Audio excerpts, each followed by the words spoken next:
Bobby, have you done your homework yet?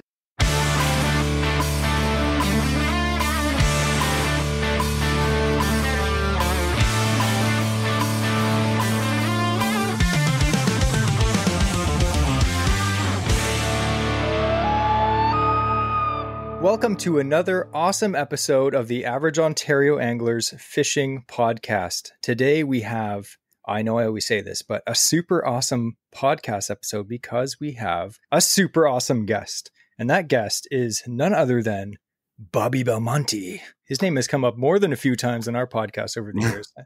And there's a reason for that, because the guy's a hammer. We're going to get into all about Bobby and some really cool fall fishing tips. But before that, we are going to have a super special on-the-water episode of an interesting fishing fact, which was filmed live in a canoe. And we're going to listen to that right now. Welcome to a special edition of AOA on the Water. Today, me and Andrew are actually fishing, aren't we? Well, that's correct. We're I don't know fishing. if you can hear this, but... And I like to say, just to clarify, we are fishing. We are not catching. So we thought we'd talk to you fancy people. If all of a sudden we go silent and then all of a sudden start screaming a whole lot, don't worry, we're not dying, most likely. We're just hooked into a fish finally. Yes. So what we're doing today is we're actually trolling for salmon. It's a nice peaceful night, so I thought we could tell a little bit of stories. Instead of an interesting fishing fact today, we're going to do AOA on the water. So today, what's the topic, Andrew? Well, I'm going to first tell what happened this evening that led to this being the topic of the story time. Okay. And it's because we were fishing and there's on the one wall here, there's a big concrete wall. And as we're trolling around, all of a sudden Jesse's like, we're going over here. I thought Jesse's going to hit the wall. And I'm like, just watch out. There's land ahead. He's like, nah, there's salmon up here. As he says this, I'm looking at this Canada goose standing about 4 feet above the water on this concrete wall. And then without flapping his wings, it kind of just jumps forward and belly flops into the water. And Jesse just hears a splash. She's like, see, what did I tell you? What, that there's geese? So I decided this is what we're going to talk about, is times when we've misidentified different things while fishing. Yes. So that, hey, it sounded like a salmon. To be fair, most splashes do sound the same. Yes, true. So what is the first one that you would say, Andrew, is misidentified for you? Well, besides setting my hook into, logs, weeds, and rocks regularly, I would have to say it's probably the amount of times I see something chasing my bait. I'm like, oh, there's a fish. I think going on that topic, a lot of times recently, Andrew's been getting into fishing swim baits, like big swim baits, 7, 8, 9-inch glide baits and soft plastic baits. And so many times in the last year, I would say, he's reeling in these baits right up to the boat, and I think it's a fish. I'm like, oh, look, a fish. Oh, it's your bait. That just goes to show you how realistic these Hashimoto concept swim baits are. So congratulations, Brent. They look so lifelike. They even fool a half-blind angler like me. To be fair, a lot of things fool Jesse. He's quite gullible. It's true. So speaking on that topic, a lot of times, I know this happens to a lot of musky anglers, but every time you're musky fishing, musky are really known to be followers, right? So they'll oftentimes follow your bait right to the boat, and that's why people do the figure 8, so that you can trigger a strike right beside the boat. And a figure 8 is basically when you reel your lure right up to your rod tip almost, and then you pretty much swing it underwater in an 8 pattern or an oval or something like that, basically in the water to get those fish to trigger, because they followed all the way to the boat, but they haven't had an opportunity or, they haven't been triggered to bite it basically. So that's why you do a figure 8. Now, because of that, you always have to be watching behind your lure to make sure that a muskie is following. So you have to be paying attention. And when they always follow your lure? Whenever you're not paying attention. So usually at the beginning of the day when you're really, you're ready to go and you're laser focused, you're always watching. But as the day goes on, you get tired. And what happens is things may start to look like muskie following your bait, but they're not. So what happened with me one time is I was fishing and reeling my bait in, and I looked down behind my bait, and my lure, I forget what lure it was, but it got snagged on a weed. It was like a big, thick, bushy piece of coontail.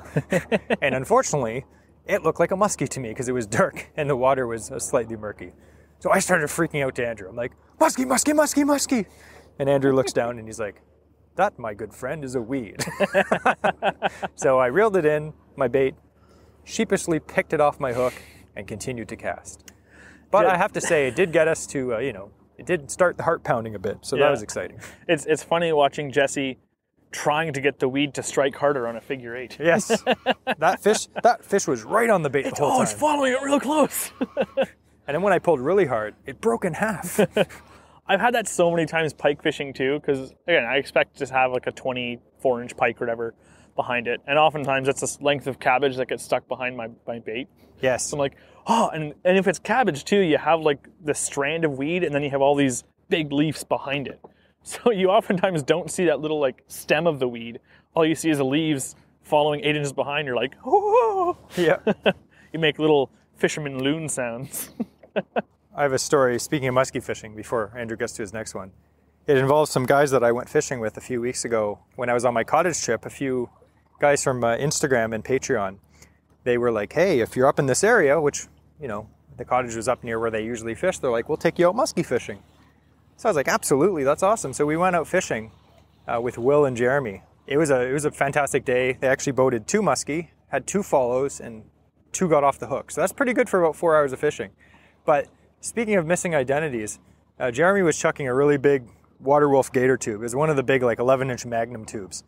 And he was fishing around this rocky point, and it looked really fishy. Like every cast I was like just waiting for the grab, And he sets the hook super hard into this fish, and his rod's bent in half, and the boat almost moved when he set the hook, and he was just like, fish, fish, fish, fish. And Will grabs the net, and I'm in the back just like, oh. And then the fish didn't move. He just snagged into a huge rock. But at that point, I told him, whenever you hook that, a log or a rock, you have to fight it for at least 10 seconds. That's the rule. But that was an awesome day. And Will, if you're listening to this, Jeremy, thanks again. I had a good day, even though I got skunked. But it was nice to see some fish put in the boat. To move on to another story of mine where I completely misidentified something. Besides, when I was younger, you look at bass and you're like, oh, this is a smallmouth. And, Jesse looks at you with a glazed over look in his eyes like, that's a largemouth. I'm like, okay. But this is something that's actually not a fish that I misidentified. And I was fishing, again, another story from the Cottage River back in the day.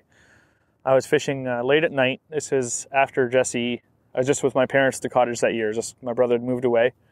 And Jesse wasn't able to come up, so it was just myself. And what I would do is, in the evening, I'd take the canoe out, and I would just paddle and troll along a section of the river just after dinner, so it'd be nice and dark. On this night, there was a little bit of a moon, like half moon, I'd say, but otherwise, like intermittent cloud cover. It was pretty dark on the river. And this is up north, so it's not like there's street lights around or anything like that. Cottage lights, they're so far away from the river, you don't see anything. We had our dog at the time, his name was Jethro. He had a habit of following me in the canoe and just traipsing around and walking into our neighbor's property and stuff on the Cottage River. And we didn't want him just going to neighbors' yards for, a variety of reasons. Mainly just dogs shouldn't do that. Here I am paddling after a night of a couple hours, I'd say, on being on the water. And lo and behold, I'm approaching the cottage, and about a few acres down, a few hundred yards down from our cottage dock, I see our dog crawling up out of the river onto shore.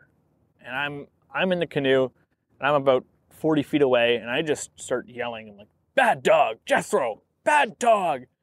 Then I'm calling him, trying to get him to come to me so I can grab his collar and we'll, walk back to the cottage or something. And then all of a sudden, this thing turns around. Now, again, our dog was a bull mastiff, cross Dutch shepherd. The thing weighed 80 pounds. I saw this large lumbering beast coming out of the water, and I thought for sure it was him. At this point, I'm now about 15 feet away. This thing's about 10 feet on shore, and it jumps, turns around, runs back into the water, leaps, and then dives into the water like right in front of the canoe, and has the largest splash I've ever seen my dog make. And that's when I realized I was yelling at a beaver. It was so big. Like, this thing had the same profile as our dog. You have a good history with random activities with beavers there, Andrew. Oh, I have many a beaver story, but that's for another day. Yeah, there's some good stories in there for other days, other topics. But yeah, I think that could be close to one of my most dangerous misidentified stories, just because if I had tried to grab that thing's collar, I would have definitely been nipped by those voracious teeth, those iron teeth. Yeah. Sorry, that was interesting. You know, we're just out here trolling. It's nighttime now. It's really quiet out. Hopefully the noise from like, you know, the lake and all the other things isn't too noisy, but just know right now, me and Andrew are enjoying ourselves fishing. But when you're listening to this, you'll probably be stuck in traffic. Just kidding. I apologize. Anyway, we'll end this now, and hopefully again, in the future, we'll do another AOA on the water. And now back to our main scheduled program.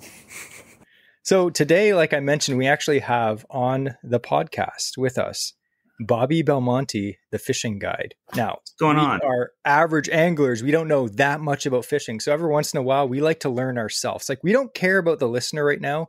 We personally want to learn. The fact that you guys get to listen, that's just a pure like little bonus for you guys. So how you doing, Bobby? I'm doing wonderful. How are you guys? We're good. Why don't you introduce yourself and tell us a little bit about, you know, when you started fishing, what you do throughout the year, and maybe some of your like bass tournament accomplishments. Sure. So, hey everyone, my name is Bobby Belmonte. I own and operate 2B Fishing Guiding Service here in the Kawartha Lakes area. I've been guiding. I'm just finishing up my second season of guiding full time. As for accomplishments, I mean, I don't have any giant tournament accomplishments yet. I'm still working on winning my first shootout or CSFL event, but I've won a lot of smaller derbies on Rice Lake, a lot of smaller, club events and small open tournaments. And honestly, I just really love fishing. And that's probably my biggest accomplishment there is I've been able to take what I love and turn it into a full-time job and a career. So didn't you just win like a fishing tournament like the other day? I was, a small club event on Crow Lake there. Still, I mean, seriously, if we would have entered, we would have been second from the bottom, and second only because the guy below us got diarrhea and had to go in early. I placed 12th out of 18 boats on my tournament that I did. So you're doing really well, Bobby.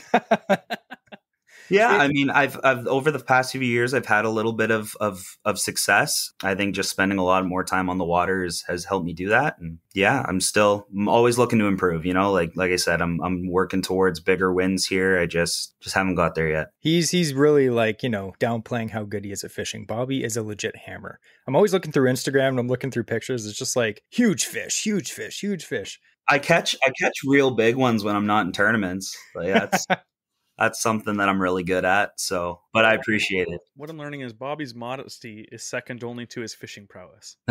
It's true.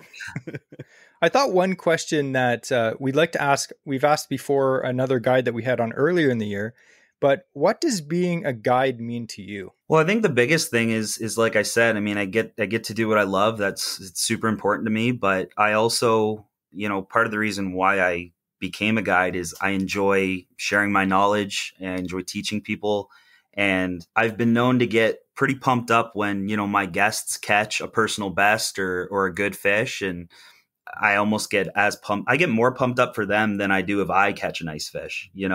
It's funny this year, me and my friend Griffin, who I fish with a lot, we were out on Rice Lake and just fun fishing. And I caught a 6-pounder and he's got a video of me and I don't look very excited, but like a client catches a personal best and, I'm there getting them jacked up and just getting everybody pumped up on the boat. Like, yeah, it's a good time, but that's it is I enjoy teaching. I enjoy sharing what I've learned and I enjoy helping people enjoy catching fish the way that, I do it. So definitely. And like of all the guides that we've talked to or fished with over the years, they all say the exact same thing. Like they love fishing, but it's almost more exciting for, your client or your friend to catch a big one that you help them get on. That's the most exciting part. Yeah, I'm not a guide myself, but when I take like say my father-in-law fishing or my nephew, when they catch a good one, that's so exciting. So to feel that regularly, that must be pretty awesome. I mean, think about it. Like when we all caught our first few biggest fish or your first, musky or your first of whatever species, it's one of the best ones in all your memories is that first one. So yeah, it's special, man. You get to make people happy and and you get to do it while you're doing something you love to do. So Definitely. And in case people don't know this, what kind of species do you guide for throughout the year? If you can kind of go throughout the year. Because it's confusing because a lot of people don't know kind of the lineup of the species. So Kawartha Lakes, I'm doing a lot in zone 17. So ice out, I'm doing pike and I'm doing crappie panfish. And then that goes on basically until walleye opens, second Saturday in May. And then the walleye gets thrown into those other species. And I'll do the pike and the crappies still into May. But then once you get to June and musky opens first Saturday of June, those species kind of take the back burner. I go to muskies. I'll still do a little walleye. Bass opens. Musky and bass take over for the rest of the year. You still catch walleyes with me a lot of the times when we're smallmouth fishing and out in the Kawarthas in general, even musky fishing sometimes. But my focus goes to bass and to muskies. Definitely. And how late in the year generally do you guide?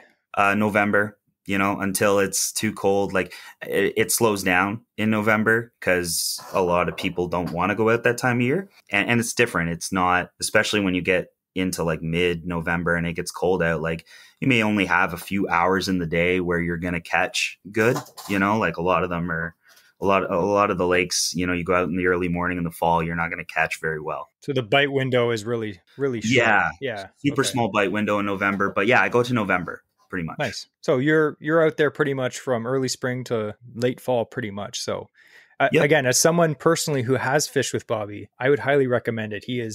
He gets you on fish. I remember just a quick story. And as I'm telling you this story, I'm going to ask you after a memorable story that you had about a successful guide trip. But this is my experience with Bobby. So my buddy Paul was like, hey, let's go fishing. And I was like, absolutely. I think it was like mid-October, something like that. So I met him up at his house and he's like, oh, well, we got to drive for my boat. It's over at some marina. And I was like, that doesn't even make sense, but okay. So we go to the marina and there's no boat there. And then Bobby pulls up. I'm like, oh, sick. We get to fish with Bobby. Perfect. So we went out and we were fishing this one spot and you're like, in this spot, guaranteed musky. I was like, okay, cast out, 5 casts later, I caught a musky. I was like, that's pretty good. That's uncanny. This guy knows what he's talking about. It was pretty cool. I learned a lot. And I think for me, when it comes to fishing with a guide, again, I can go out and catch fish myself. I'm not a pro, I'm average. But fishing with someone that fishes all the time, especially if they know specific lakes, I was asking, I probably annoyed the heck out of him, but I was asking him like, what would you do in this circumstance? Like, how high up will a muskie come for a bait? And all these random questions. And you're just like, yeah, they're happy to tell me. So I learned a lot. Even if I hadn't caught a fish, I would have been super happy with the day. But that's my memory of fishing with Bobby.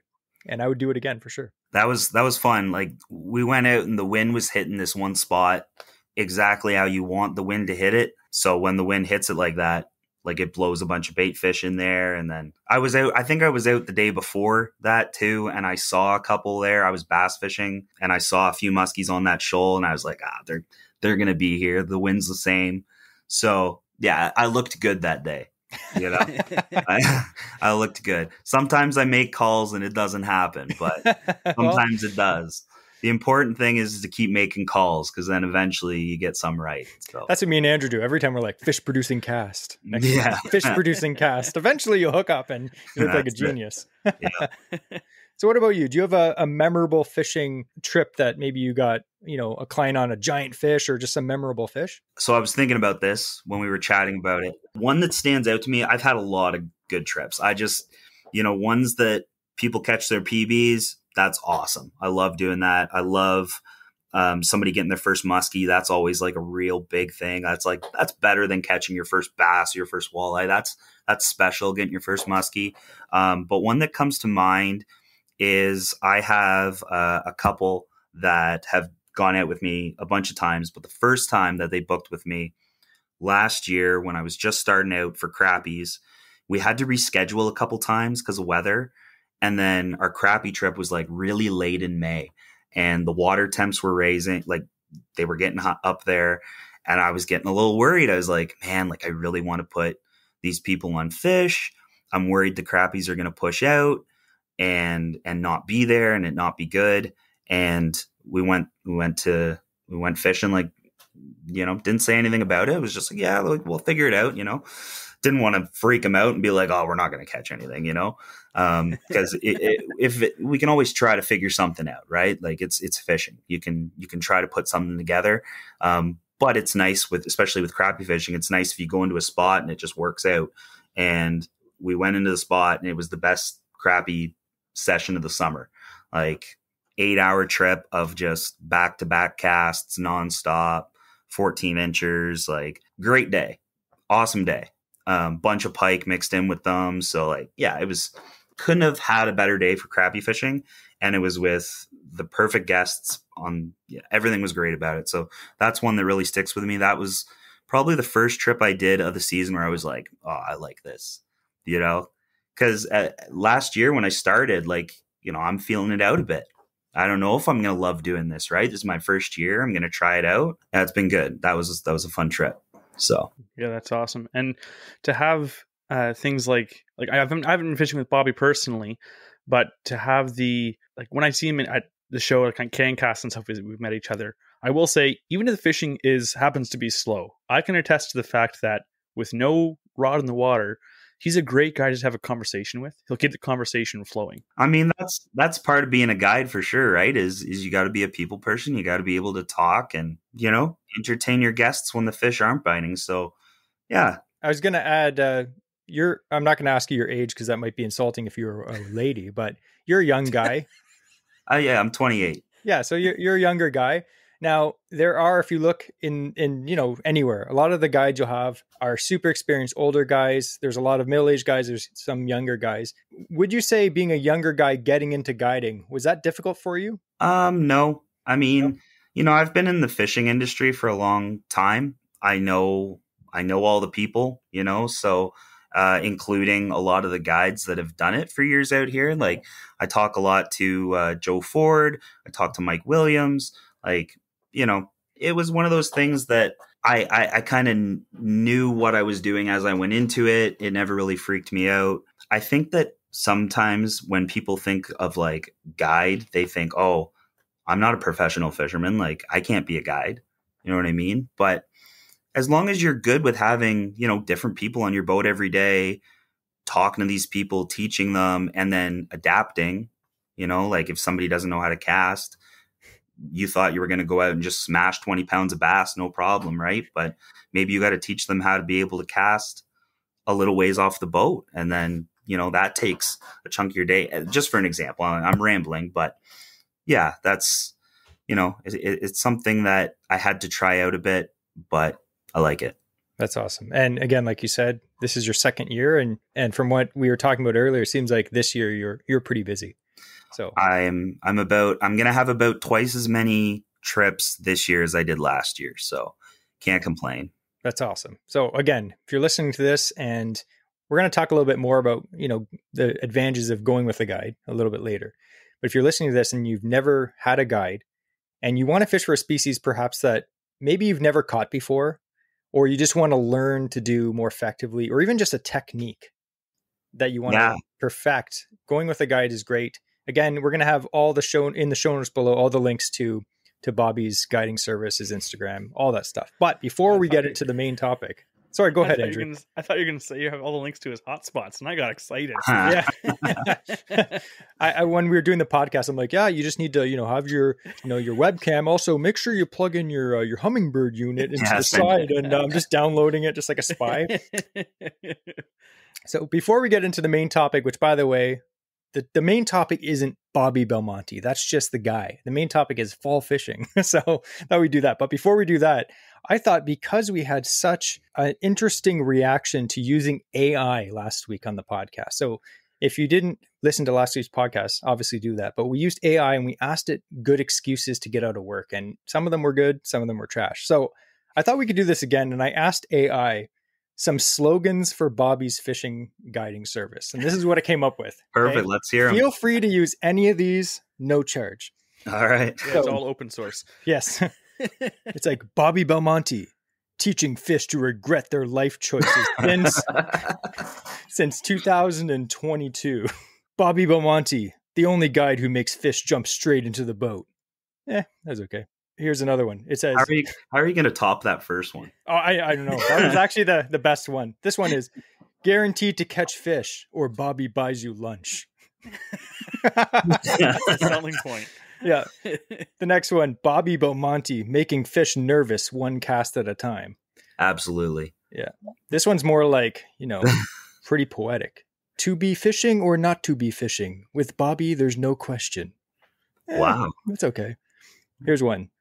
To be fishing with Bobby Belmonte. To be bold. To be the best on the water. That sounds like, pretty epic. Yeah. Not bad. Brings in the 2B into it. Yeah, exactly. This one. To be fishing with Bobby Belmonte, where every cast is a chance for greatness. Yeah, that's pretty good. Yeah. For me, when I cast, it goes right into a rock. I'm like, to be fishing with Bobby, to be skilled, to be unstoppable.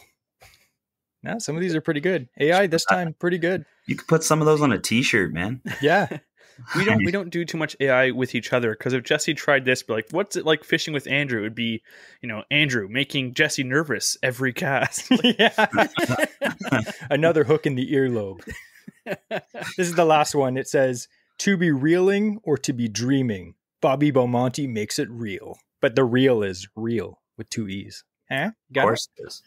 Anyway, So feel free to use any of those. And yeah, maybe we'll get some shirts made up. Who knows? Yeah, you got to send me a link to all those. So anyway, I thought we could get into our main topic is fall fishing.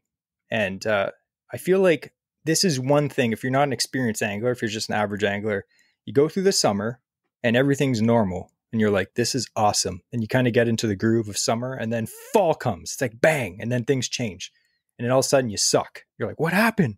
We're going to ask Bobby what happened. He's going to tell us how to catch fish. So we're going to kind of go through the basics of fall fishing, and then we're going to go through a bunch of species of fish. We're going to go largemouth, smallmouth, musky, and walleye fishing. And we're going to kind of go, in depth on those things. And Bobby's going to tell us exactly how to catch fish. So make sure you get out your notepad. Unless you're driving on Monday morning, don't do that. Just remember and memorize these things, right, Andrew? Yeah. Well, it depends how good at multitasking you are. I used to eat spaghetti with, a fork and spoon while driving standard down the 401. I do not advocate anyone doing that, because I was a fool as a young man. How does one eat spaghetti with a spoon?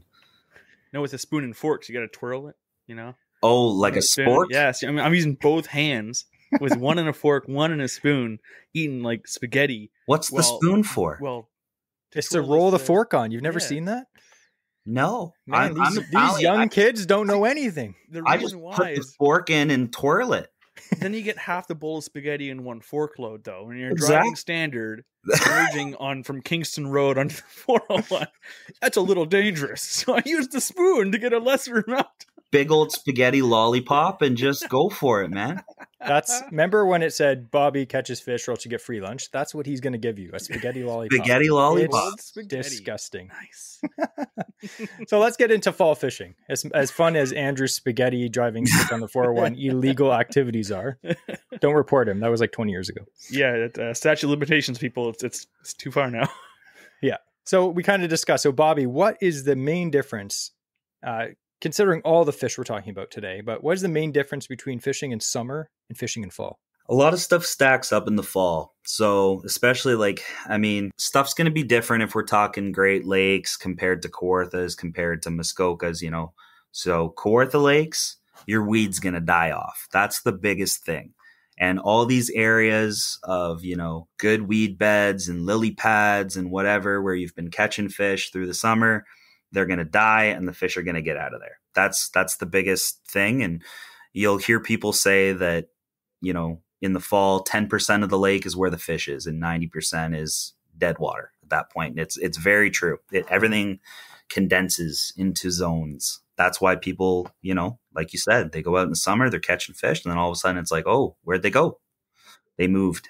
Interesting. So going on that, what are some mistakes that you see anglers make when they're fishing in the fall? So again, different species, different things. But for one, largemouth, for example, I see guys fishing in the pads and stuff still sometimes in October. I haven't had much success doing that. Largemouth are going to push out to deeper green weed. Those lily pads and stuff are going to die off. And, in the spring, the ice gets over it and stuff, but some of the pads will literally shrivel up into nothing and the pad beds get thinner. There's no cover under there anymore. So the bait pushes out. Largemouth follow the bait, so fishing like bank, just like straight up bank, that's a mistake in my book. I mean, obviously there's spots that are still going to work here and there, but you know, you gotta kind of move out to different zones, and that shallow bite is not something that is. Now, when I'm talking shallow, I'm talking really shallow, like not even 5 feet, like let's say 3 feet or less, like where guys are fishing in the summer, right? They're flipping boats, docks, undercut, stuff like that. And that's just for bass, for example. You know, with muskies and stuff, it's a little bit different. And with walleyes, it's different. But, you know, if we're talking bass, for example, that's a big one for me. I see a lot of people still up doing stuff on the bank, and you kind of have to get off the bank. Yeah. And I'm not saying we haven't done that before, because we definitely have in the past, but you get on that, right? So like in the summer, you know, you're frogging and lily pads, and it's so fun. Yeah. And you know, you get the first few blowups is when you start frog fishing, you're addicted to it, right? You try to really force the bite to happen. And then, you know, September comes along and those lily pads start dying, and you're like, what the heck? But there's still some green ones, you know, there might be a fish under there. And as the next time you go fishing, they're all dead, and you're trying to cast it. And I literally never caught anything in those in the fall, like maybe one or two, but like it's so slim. So like you said, there's definitely places that you probably won't do very well on. So we're going to go in depth about each different species, because you can go from catching maybe one fish a day to catching multiple and more clustered up fish, which is what we all want, right, Andrew? Clustered Absolutely. Up fish. The best is yeah, when they are stacked up, you can get those days where it's nonstop. Like there are days in the summer where you can have a great overall day, and you've caught 20, 30 bass over the course of your 6-8 hours fishing. And then you get those days in the fall or the early spring where the fish are concentrated, and you get that in an hour. Yeah. Insane. Yeah. Like the amount of times in the fall that you got to just find the right zone, and it's just, you know, hit spot lock and cast to the same spot. And yeah, every cast, or, you know, you get flurries that last 2 hours long. And yeah, it's a special time of year. It's just kind of, again, condensed, right? Smaller spots. And definitely that is something that probably everyone listening to this wants to learn, because everyone wants to catch more fish. So let's talk a little bit about water temperature. So as like right now, it's September. It's been a very warm September, as we were talking about. It's almost been like actual summer. You know, like summer just ended last weekend. Yeah. And usually by that time you're like, oh, it's already fall. People still saying it's summer. But this year it's literally actually felt like summer the whole time. Like I was literally out fishing like 2 weeks ago. It was like 30 something degrees. It's like, what the heck, yeah. man? Yeah, like even this weekend was hot. Oh, so hot. But when it comes to that, on a normal year, I guess there's no normal years anymore. The weather just seems to be all wacky. But as the fall progresses, how does the water temperature affect the fish, their behavior and activity? So, you know, I think the biggest thing when it comes to water temps is stability. The fish aren't going to like the fluctuations, right? That's why a lot of the times in the summer, again, we're doing different species here. Let's just talk bass for a second. The largemouth stay up in that shallow water because it stays warm. And it continues to stay warm. That's a constant. So they stay there. Smallmouth, for example, a lot of the times go out deeper because they're not in that. We're talking like, let's say 15 to 20, because that water down there doesn't fluctuate as much as, say, the water in 5 feet of water, right? And that's kind of where it's those three zones. You got the very, very shallow, the under 5. You got the, say, 5 to 8. And then you got the 8+ or even into the 15, 20 where it's deep, let's say Kawartha deep, right? That's the difference is different parts of the water are going to be changing temperature, and the fish are going to hang out at where it's most stable. Dang fish. They're so picky. I know. They're like old people in a condo building. When you walk in, it's like it's super hot the whole year. Like, oh, it's old people just wanting it to be like the same weather all the time. Because what happens, like I've noticed this too, but in the fall, like say like this week, it's like hot. And then it gets, the cold front rolls in. What happens to those fish? They push deep because the shallows start to cool down, and the deep water is where it's going to stay stable. Yeah. So they're going to push deeper. And everyone knows after a cold front, all the fish's teeth fall out and they don't eat anymore. Yes. Facts. That's a fact my great grandpa told me. And it's true, people. I tell you that. Yeah. Like today I was out there and we got a big cold front that came in last night. It was raining all day, kind of a colder wind. Every single bass that I saw was in over 10 feet of water. There was nothing. I hit a few shallow zones, nothing. Go out to 10 feet and you start seeing all the bait out there. Then the bass were out there too. So again, like if you're an average angler just getting out there and you're wondering why you're not catching any fish, you're like, where'd all the bass go? I was on them 3 weeks ago. This information that Bobby's telling you, it's legit. I know, because I've known these things for some time, and that's why I catch giant bass all the time. Just kidding. I'm totally lying. But yeah, this is good information, Bobby. Thanks a lot. Whenever I hear people talking about bass moving and stuff like that, and from us, I know for myself, looking at a lake, I think of it as being like set structure or set like rock solid, and that's how it is, and that's how it should be. They should be there the whole time. But as an example, it's kind of like giving directions, like from Jesse to drive to my house or whatever. It's like, oh, I would tell him, drive down, the 401 highway, turn left at this road and blah, blah, blah.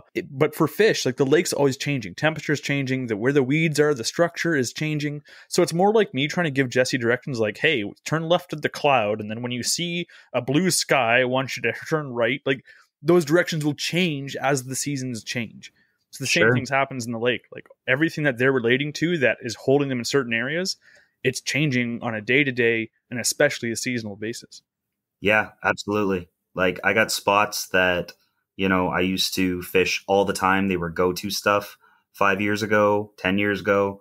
And some of the stuff I don't even fish anymore because either there was a weed bed there that doesn't grow in anymore, or there was a, clear patch of sand that always gets scummed up, stuff like that. Like that's, yeah, you hit the nail on the head, man. Like stuff changes every year, and every year there's different hot spots, and that's where time on the water plays a big role, right? Is being out there and figuring out the puzzle that changes all the time. So, and if you're someone who can't get out on the water all the time, that's why you fish with a guide sometimes, because they are on the water and you can steal all their spots. Like, Bobby, where's that slimy spot? He's like, all right, no, I caught a fish there yesterday. He knows all about it. So let's talk a little bit about daylight. So like I was out fishing the other day and it hit me hard. I was like, dude, it's 7:30 and it's getting dark. Cause like we're fishing all summer and you're fishing, like me and Andrew are out there till 10 p.m. sometimes. It's still light out. You're like, this is awesome, right? But now that the daylight is really, oh man, it's starting to get dark super early, like 7:30. So how does that affect, the fish activity, and kind of wrap into that also the best times of day to fish in the fall? Yeah. So through the summer and stuff, everybody wants to be out there before the sun comes up, right? Just as the sun's just peeking over, right, the horizon and warming the water up. And in the fall, because you have a lot more cooler temps, because the sun's not out for as long, like you said, it gets darker as you get into the evening, and it even takes a little bit longer in the morning for the sun to come out and warm stuff up.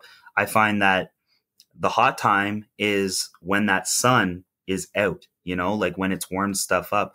A lot of your bite windows are going to be later on than, say, in the summer where you're going out and you're trying to get to a spot at the crack of dawn to catch them on the top water. You know what I mean? You don't have to worry about that as much because you're waiting for that sun to warm up those shallows a bit so your smallmouth push up and you'll get them at 9:30, So it's almost like you're looking for those.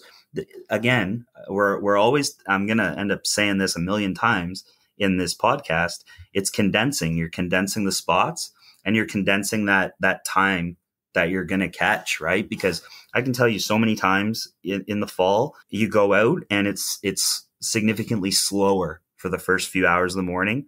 Whereas sometimes in the summer, you go out and those first few hours are the best, right? Noon to 5 come October is going to be the best time to be out there because the water's warmed up. The fish will be set up where they're going to be set up, whether it's, on rocks, on a shallow spot, on a deep spot, whatever. They're going to be there and they're going to be feeding when that water temp gets to its height of the day. And it's the most preferred time for them to be up on that stuff, not when it's cold. Do you think that light itself, like especially like fishing for walleye, but even musky, even bass, like very bright conditions can hinder the fishing? But you're saying that temperature is actually kind of more important in the fall than like the light is causing that heat and stuff. So light doesn't have as much negative impact. No, like I don't. At least the temperature is outweighing the light aspect. Yeah, and I think it's almost opposites, right? In the summer, you kind of almost are like, oh, it's overcast. It's gonna be a good day, right? Because you're not getting that. You're getting too much heat in the summer. Sometimes you get those days that are glass calm and humid, and the fishing's tough. Like the weather's great, but the fishing's tough. And then you go out, in the fall, and if you get one of those days where it's blowing 40K and it's cold, those fish, I bet you, are going to be tight to bottom and they're going to be stingy.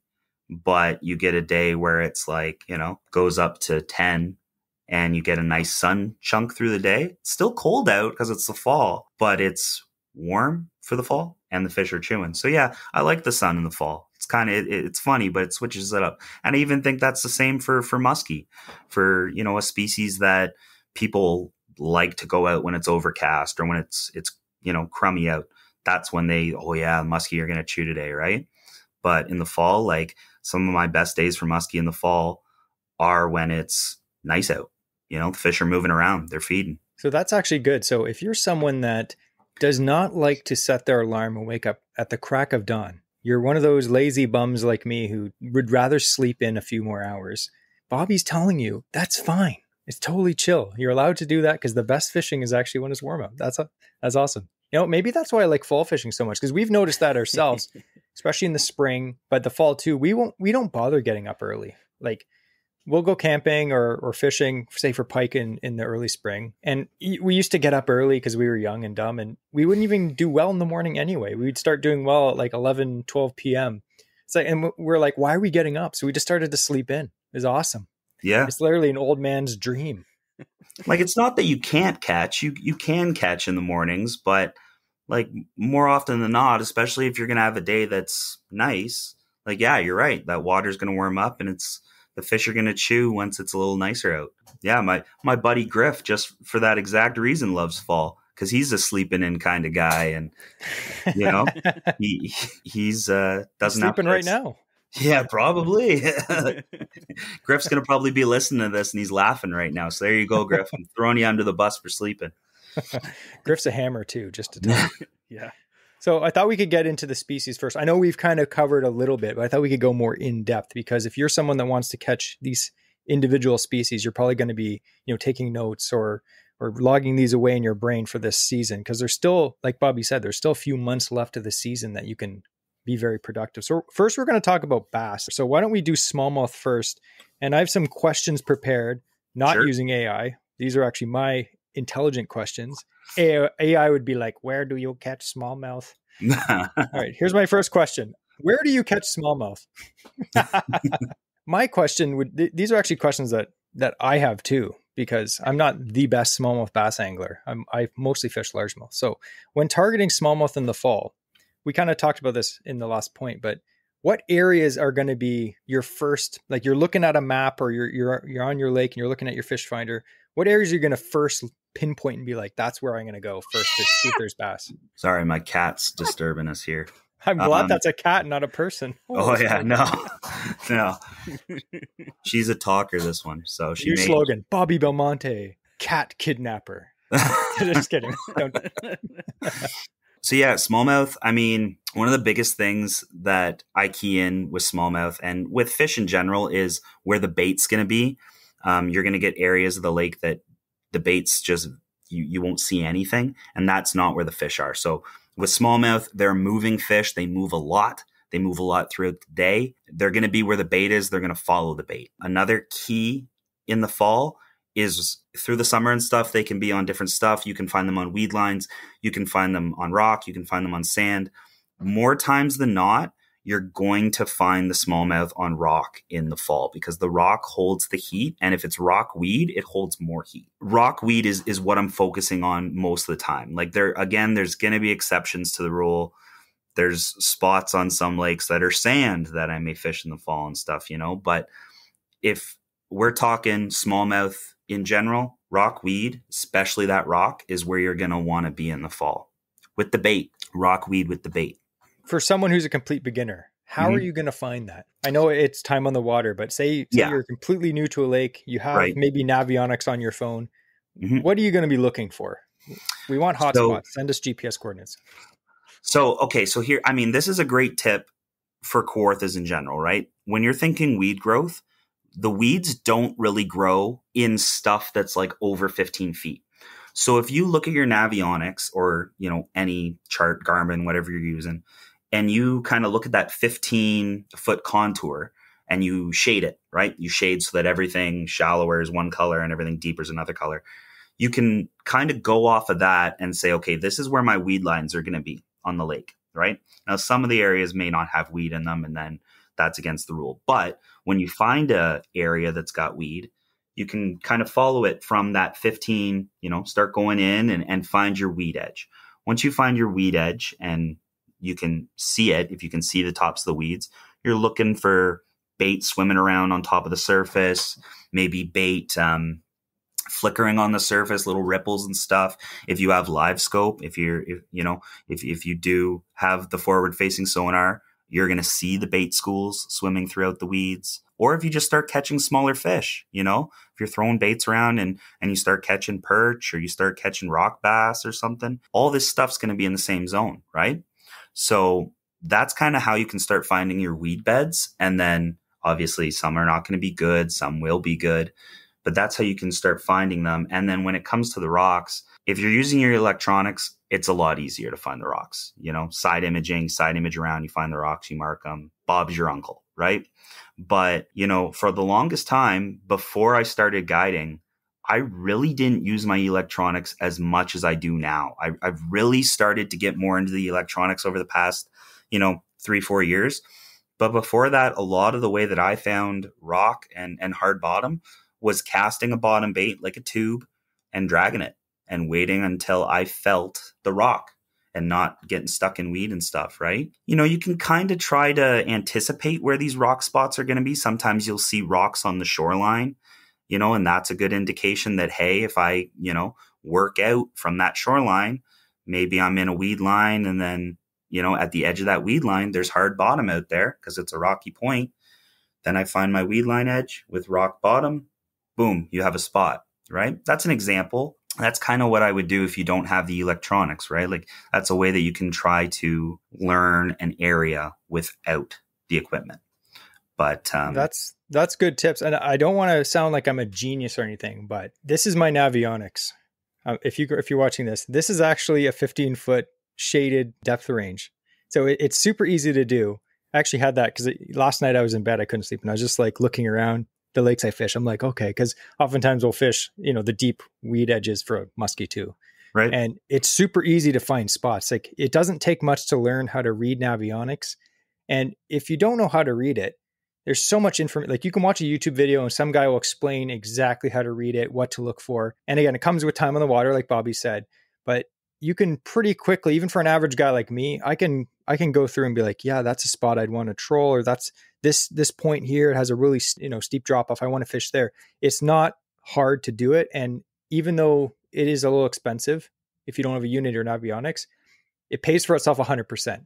Absolutely. You're going on the lake with information and you know where to fish, or probable spots that they're going to be fished. It's not like on Navionics it's guaranteed or anything like that. Yeah. You're not wasting time just driving around the lake being like, okay, I'm going to see if there's a weed line here, or here. Right. Like you could just be passing through a huge basin area that's like 100 feet of water. Like, yeah, it's well worth the money for sure. Absolutely. Yeah. And just being able to kind of even break down zones, right? Like say you're looking at a lake and you go, okay, this whole section of the lake is all shallow. Then in the fall, you don't have to worry about maybe all that, right? If you're looking for deeper stuff, deeper weed, deeper rock, you can take all that whole section of the lake where maybe, if you're somebody that has like a cottage on a body of water and you're in a small canoe or a kayak and you don't, paddle, you don't have the luxury of being able to drive all over the lake here, there, and everywhere. You can look at a map and say, okay, I only usually paddle out to this buoy, which it's only, 5 feet of water, but the map tells me if I go out another 100 feet, I'm going to hit a bit of a drop off, and there's a good chance that maybe there's a weed line there and catch some fish in the process. Big time saver, right? Yeah. As someone like myself, like I'm in a canoe, right? I'm in a canoe. I have a 2.5 horsepower engine on the back. It takes forever. Like in Andrew's boat, we hit 40K, which is, again, compared to Bobby's boat, very slow. But 40K in Andrew's tinner, it's terrifying. But we can fly across the lake. No problem. We can hit spots all day long. But in my boat, it only hits 10 kilometers an hour. So I'm putting along, wasting time. Right. But if I have Navionics and I can look ahead and be like, I'm going to go to this launch instead of this launch because it's closer to this deep water. Yep. Perfection. And, if you ever see Bobby's boat, it's wrapped up, you see it on the lake, make sure you bring binoculars so you can see exactly where he is, and then get your GPS. Just kidding, don't do that. That's unethical. Another thing, too, with using something like navionics, or if you have electronics, but especially if you are in a smaller craft, in the sake of saving time or making efficient use of your time in the water, if you do have to go from point A to point B and you say, I like this spot I want to cast here, I like this point I want to cast here, and you found those, but in your travel over there, instead of just randomly trolling in a straight line as a crow flies, maybe look at your navionics. Now you control and follow that 15-foot weed line right along, and you can just follow it along as you go. So plot your route maybe that way. And sure, it might take you a bit longer to reach that destination if you have to go and follow a shoreline or follow a route, but you're going to be fishing good structure or a good depth and have a decent probability of catching a fish on your way to these other spots, because fish will use those same break lines and stuff like that as their highways, basically, to go from spot to spot. They don't usually go in a straight line directly here. They follow, and they follow structure in the shape of the lake as they go around sometimes. So you're saying fish will swim along structure, but crows always fly straight? What's wrong with nature? Fly not straight. All right. So speaking of smallmouth bass, what are some effective presentations? What are your top 3 baits you're going to be ready to chuck for smallmouth bass in the fall? First one right off the bat is a tube. A lot of the times they're eating crayfish in the fall or gobies on some bodies of water, even in the Kawartha Lakes. I get asked that a lot. Is there gobies in the Kawartha Lakes? Yes, there absolutely is gobies in the Kawartha Lakes. We've caught some big ones. Yeah, they're in there. And I mean, it sucks, but they also make smallmouth bass giant. So, it's a win-win. So a tube, number one. A second, a drop shot. I can't tell you how many times I've run into situations where they will only hit one or the other. Either they want to bait off the bottom or right on the bottom. So a drop shot's number 2. And number 3, probably a Nico rig. It's something I've been messing around with a little more this year. Reason why is just there's some areas that are like a jungle down there in terms of rocks, and you can go through quite a bit of money on a certain spot if the fish are on that zone. And if they're on a zone, like, you want to fish it in the fall, especially if it's like one of the, the deal spots, the ones where you're catching a lot of fish off. And a Nico rig is cool because you can work that thing on the bottom or you can work it off the bottom. It's almost that in between. It's not a Senko necessarily, especially depending on what you Nico rig. Like, a lot of the times I Nico rig like a worm bait or a craw bait of some kind, but you can have that bottom presentation without getting snagged up on the bottom as much. I've gotten big into the Finesse thing over the past few years. Maybe it's because of the live scope. Maybe it's because it's what gives me confidence. But, I used to throw the jerk bait, the popper, spinner bait, moving baits. And over the past handful of years, the Finesse thing has just taken over for me. So those are my top 3: Nico, tube, drop shot. Awesome baits. And to add a little bit about the Nico, I've started using them about 2 years ago because I'm not a patient man like Andrew. I hate, like, Senkos work great, like wacky worms. I'm way too lazy to let that thing, slowly quiver down. And I found the Nico rig, like you said, depending on what bait you're using. I was actually using those, that brand, was it Nico? Yep. They're like the stretchy ones. Mm-hmm. And they had the one that it actually had a hole where you jam the weight up right in the butt. So Yeah. I was like, zoop, and it would just sink down pretty faster than a wacky rig. But at the same time, like you said, it doesn't like bury between cracks on rocks like a tube jig.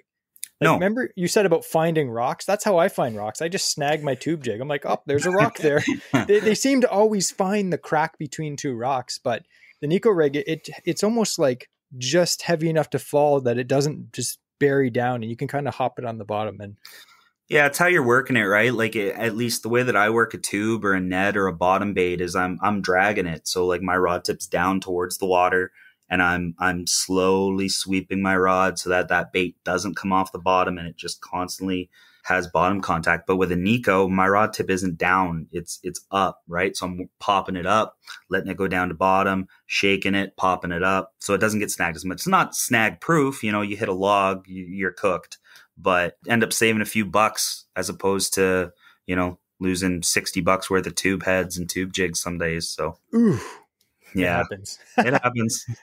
And I was going to say, we're not asking you for your secret baits, but what are some of your favorite patterns or sizes or brands of drop shot and tube baits that you like to use?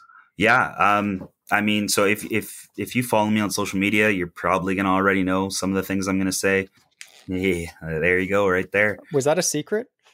I mean, not really. Like, Okay, good. you know, you were talking about this tournament I did last weekend. Like, every single fish I caught out there was on the Cindy rig, like a Great Lake ball head with the new 3.25-inch drop minnow. Like, it's not really a secret. You know, a lot of people don't use it. I feel like a lot of people overlook that stuff. But yeah, like the drop minnow is killer, man. Like it's an unbelievable bait. I love the bigger size. The other one that I drop shot a lot is the juicy Helgramite from Great Lake Finesse, which is a sleeper thing to do, but that thing gets chewed too. And again, it's got the neutral buoyancy. So everybody overworks their drop shot. You see guys out there shake with the drop shot. Guilty. You know, don't overwork your drop shot. Just literally cast her out there, let her go down, keep your line tight so that you can feel those bites, but the water's going to move your stuff enough for you.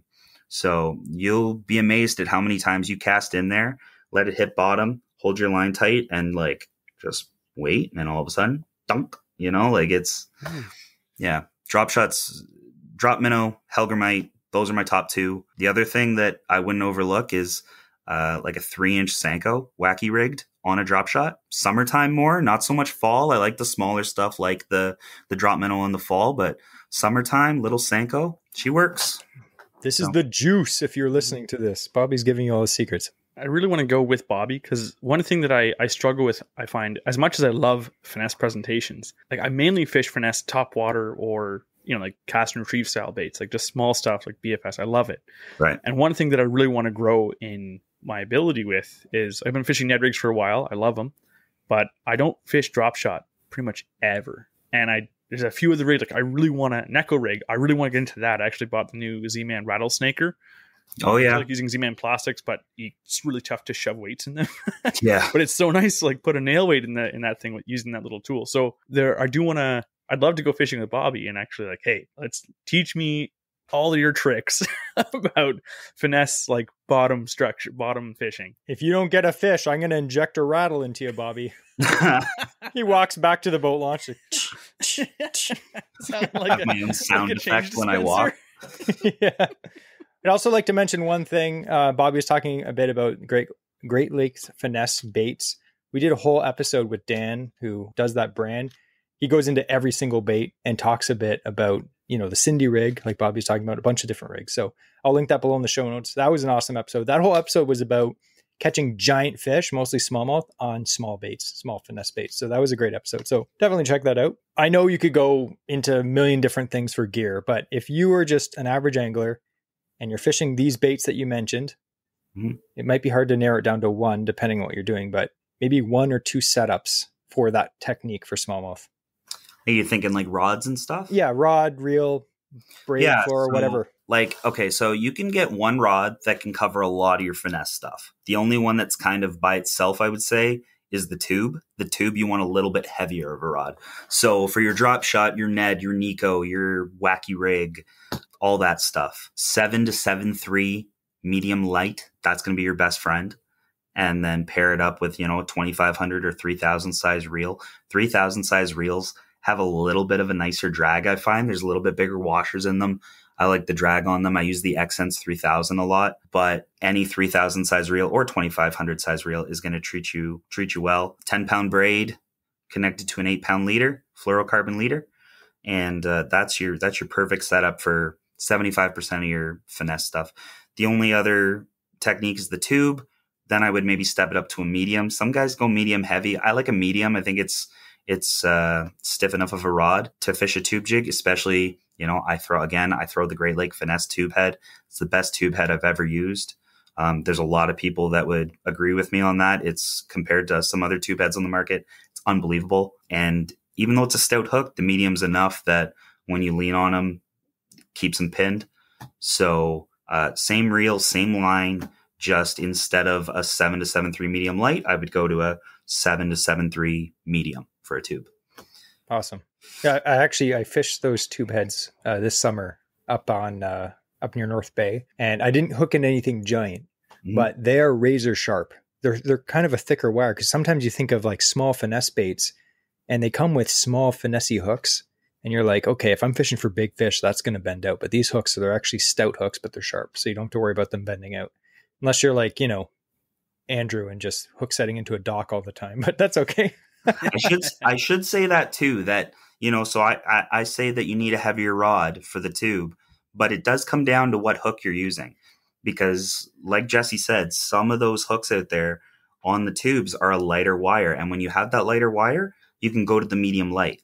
But when you're using that thicker gauge hook, even as say a swim bait, for example, and you throw a swim bait, like a small swim bait on a spinning rod, a medium action would be good for that, because you got a little bit of a thicker gauge hook. So that comes into it too. So we talked about smallmouth. We're going to not go in as depth with the largemouth, because they're still bass, but let's talk a little bit about largemouth. Are you going to look for largemouth in the same locations you just talked about for smallmouth? Not so much. The largemouth, again, there's exceptions. Some lakes, like Stony Lake, for example, or Spot burn. Just kidding. Go ahead. or the tri-lakes like Buckhorn, Lower Buckhorn, you can find both on rock weed areas. Now, it needs to have the weed. Like, very rarely you're going to find largemouth on straight rock. But if it has that weed in that rock, you can find them in the same zone. But if they're not on the same zone, like say Rice Lake, for example, the largemouth are on deep weed with mud bottom, or hard bottom, but deep weed, not boulder piles with, the stuff that the smallies are on. So it differs from lake to lake, but for the most part, the largies will be on more just that deep, healthy weed, and the smallmouth will relate more to the hard bottom. Awesome. So if you were going to be picking 3 baits for fishing those areas for largemouth, what would you pick? First one, without a doubt, is a heavy flipping jig. 100%.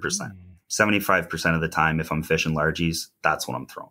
And how heavy are you talking? I know it's going to depend on the depth, right? 3/4 ounce. Yep. 5/8 or 3/4 ounce is typically what I throw. I like the 3/4 ounce. I don't love the ounce. I feel like it's a little bit too heavy for what I want to do.